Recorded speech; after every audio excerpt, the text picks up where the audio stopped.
Matapos mawala ng halos 3 linggo, nakabalik na sa Quezon City ang bride-to-be na natagpuan sa Pangasinan. Inihatid ng Quezon City Police ang babae sa kanyang bahay kaninang pasado 1:00 ng madaling araw. Sa kahilingan ng pulisya ay hindi na namin ipapakita ang kanyang mukha. Kahapon, sinundo ang babae ng kanyang kapatid at fiancé sa Sison, Pangasinan kung saan siya natuntun. Ang kwento raw sa kanila ng bride-to-be, nagkamalay na lang siya sa isang kalsada at naglakad hanggang makarating sa bayan ng Sison. Kahapon, may nakita raw siyang matandang lalaki na kahawig ng kanyang ama. Doon na raw siya humingi ng tulong at tinawagan ng kanyang cellphone na hawak ng kanyang fiancé.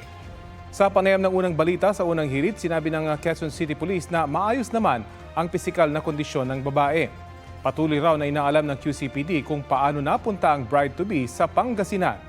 Tumanggi munang magpaunlak ng panayam ang mga magulang ng babae. Hindi pa masyadong maidetalye kung ano po talaga yung nangyari sa kanya. Ang hiling po kasi niya is magpahinga muna siya.